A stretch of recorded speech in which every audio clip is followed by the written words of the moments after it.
On one of the hot September days, specifically September 9, 1978, 15-year-old Mary Vincent stood with a group of young people along the highway, hoping to reach their destinations by hitchhiking. This was a common practice in the 1970s despite its dangers. Mary had no idea that her upcoming journey would turn into the worst nightmare of her life, changing it forever. So who is Mary and what is her story? I am Summer Ibrahim and welcome to A Narrator's Ride.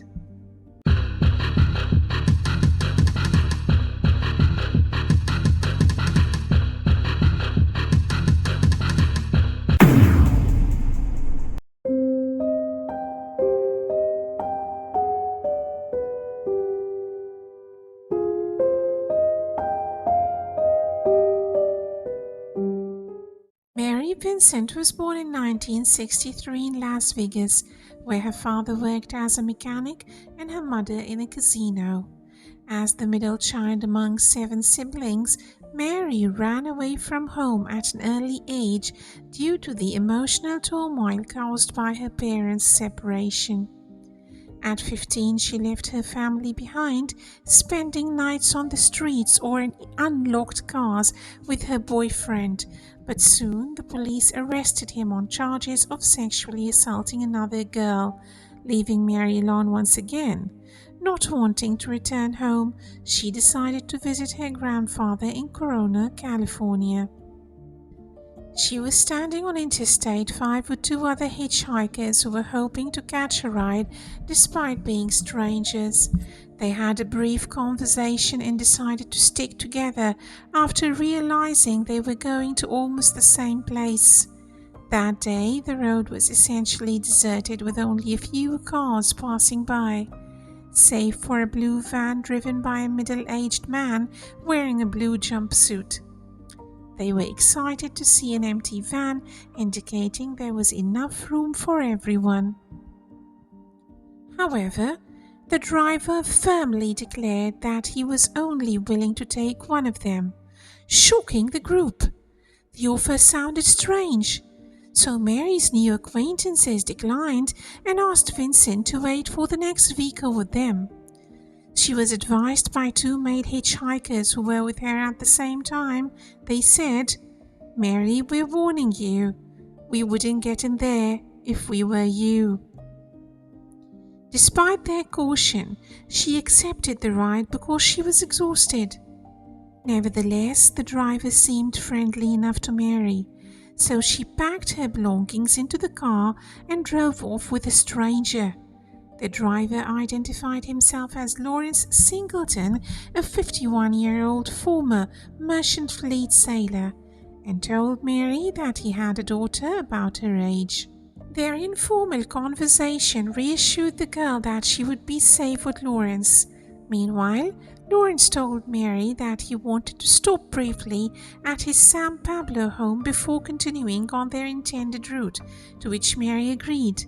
She then took out a cigarette, lit it, and sneezed.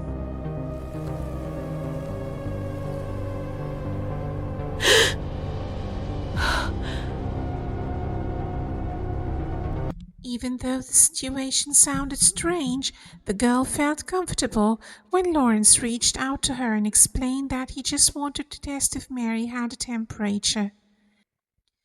The stranger seemed like a straightforward and compassionate grandfather figure, so she didn't feel uncomfortable around him. As planned, they stopped at Lawrence's house and Mary even assisted him in carrying some items inside before continuing their journey. Aware of the long road ahead, the girl comfortably settled in and fell asleep. When Mary woke up, she saw road signs indicating that the car was headed towards Nevada rather than Los Angeles. Frustrated, she asked Lawrence about deviating from the planned route, and he acknowledged making a mistake and missing the turn. After that, Lawrence turned the car around and they kept going in the right direction. But Mary no longer felt totally safe with Lawrence. She also became concerned when Lawrence pulled out a bottle of whiskey from under the seat and started drinking while driving. They were traveling down a deserted road after sunset that led into a canyon when Lawrence abruptly stopped the car on the side of the road and said he had to use the lavatory. Vincent thought of running away. As she stepped out of the car to stretch her legs and lean over to tie her shoes, she suddenly felt a searing, severe ache and was thrown into darkness. After repeatedly beating Mary Vincent with a sledgehammer on the back of her head, Lawrence tied her up and shoved her into the back of his van. This criminal, who's less than an animal, raped her repeatedly through the night. Several hours following the crime, the man simply lay down and fell asleep.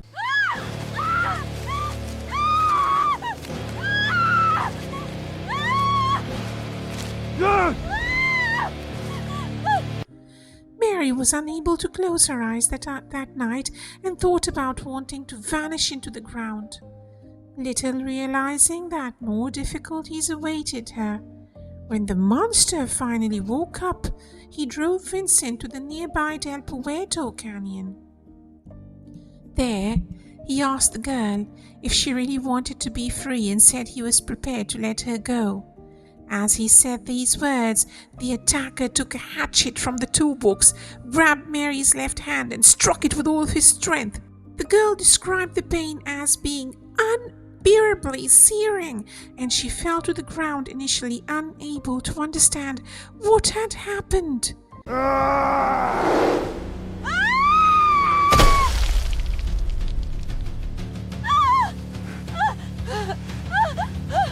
He responded, "You want to be set free?" The scared victim shouted and attempted to repel the attacker with her feet, hoping that someone would hear her cries. But there was no sign of assistance when Lawrence grabbed her right hand.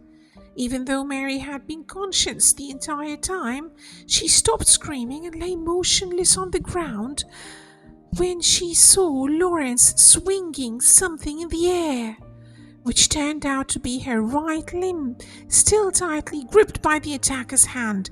The attacker dragged her body to a 9-meter hill and threw it down into a concrete drainage pipe, declaring sarcastically, "Okay, now you're free."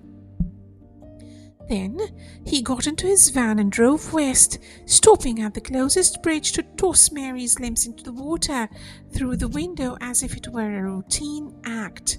Despite the trauma Mary Vincent suffered from a concussion from the sledgehammer blow, significant blood loss, and 2 broken ribs from the fall, she was still alive. Uncertain if her assailant had left or was still waiting for her, Mary lay still with her eyes closed for a while, fighting the overwhelming urge to sleep. Suddenly, she realized that she couldn't sleep because what if he was going to hurt someone else? Mary mustered all her strength to crawl out of the pipe, feeling neither cold nor pain. Mary's resolve to stop Lawrence gave her strength. Mary said, "I was aware that no one else would survive if he did this to them, and I don't know if I'm going to survive this, so I had to get up as soon as I could to get help." Vincent recalled how she once learned the fundamentals of survival and was told that if you have a bleeding wound and no way to stop it or cauterize it, insert it into dirt until the blood coagulates. This is exactly what Mary did. It was completely dark outside and she could barely see where she was going, depending on the faint sound of passing cars from the nearby highway. Mary said that the first car may have been frightened by her battered and unkempt appearance.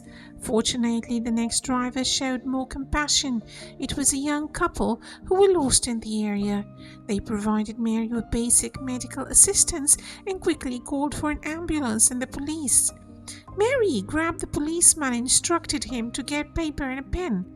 Mary recounts that she immediately gave a thorough description of her attacker.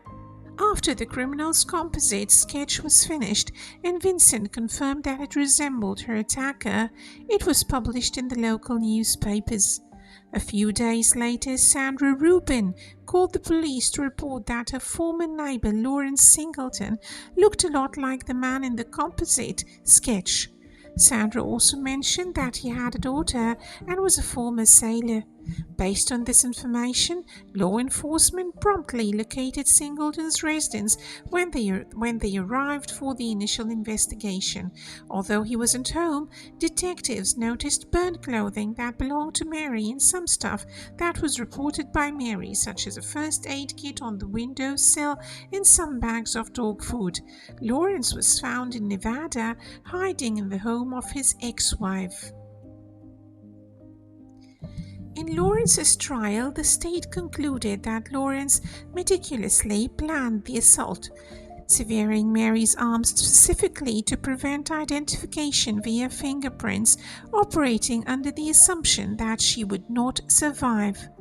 On October 27, 1978, 6 months after her assault, Mary Vincent faced her attacker in court. As she passed Singleton after delivering her testimony, he whispered a chilling vow. "I'll finish this job if it takes me the rest of my life." Despite his continued assertions of innocence, which even included attempting to file a counter-complaint against Mary, the jury convicted him of attempted murder, sexual assault, and associated charges. Though the presiding judge expressed a desire to impose a life sentence, statutory limits at the time capped Lawrence's maximum penalty for sexual crimes at 14 years and 4 months. Though Mary was awarded a $2.5 million judgment in a parallel civil lawsuit, she never collected the funds, as Singleton's total assets amounted to just $200. Life after the trial presented severe physical and psychological hurdles for Mary.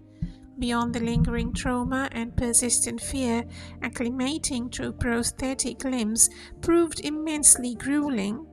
Encouraged by her medical team, she persevered through profound exhaustion and depression. Socially, the aftermath was isolating. Old friends drifted away and new acquaintances whispered behind her back. Mary briefly attempted to speak at educational institutions to warn teenagers against the dangers of hitchhiking, but she abandoned the effort after facing dismissive attitudes from youth who assumed such a tragedy could never happen to them. Over time, Mary found a semblance of stability. She relocated, married a man named Tom, and gave birth to 2 sons.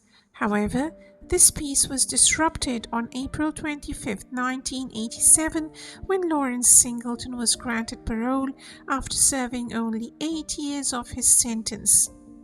Prior to his release, a state psychiatrist noted that Singleton exhibited zero remorse and remained a severe threat to public safety. Despite sending threatening letters to Mary's attorney from prison, his early release was mandated by law due to good behavior credits and while working as a teacher's assistant behind bars. Under his parole conditions, Singleton was permitted to live in any community that would accept him, triggering widespread outrage across California. Communities fiercely protested his presence, with some citizens even offering him $5,000 to leave the state permanently. Fearing he would execute his courtroom threats, Mary Vincent divorced her husband and relocated her family to Washington state. Meanwhile, Singleton's attempts to settle in California caused continuous unrest. At one point, an improvised explosive device was thrown into a building where he was staying. Out of options, state authorities housed him in a trailer on the grounds of a state prison for the remaining year of his parole. Once fully a free man, Singleton moved to Sulphur Springs in Florida 1990. He served a 60-day sentence for minor theft, followed by another brief prison stint for stealing a $3 hat. Although he registered as a felon with state authorities, Florida law at the time did not require law enforcement to notify neighbors of his violent criminal history. On February 19, 1997, a local painter named Paul Hitson witnessed a horrific scene through the window of Singleton's home. A naked, blood-covered Singleton actively stabbing a woman. Because of law enforcement shift change, police response took 34 minutes. The victim was identified as 31-year-old Roxanne Hayes. Singleton claimed the dispute over a $20 transaction escalated into a physical altercation, prompting him to use the knife. Upon learning of the murder, Mary Vincent chose to travel to Florida to testify at his trial, recounting her own assault to illustrate his pattern of violence. Her testimony assisted the prosecution in securing a death penalty conviction. However, Singleton died of cancer at the age of 74 on December 28, 2001, while awaiting execution on death row. Investigators suspect he may have been tied to other unsolved homicides during his years of freedom. Today, Mary lives in Washington with her husband, Tony McGriff.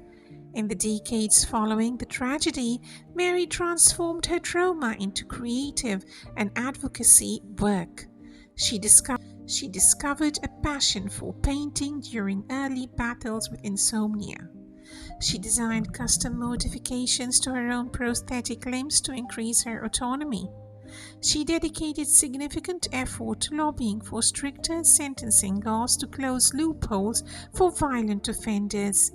Mary now lives a balanced life filled with painting, gardening, cooking, and playing billiards, emphasizing that her ultimate healing came from a deliberate choice to let go of hatred. So, my friends, this was our story for today. If you like the content, please hit the like button, subscribe, and share the story. Thank you for joining us, and goodbye.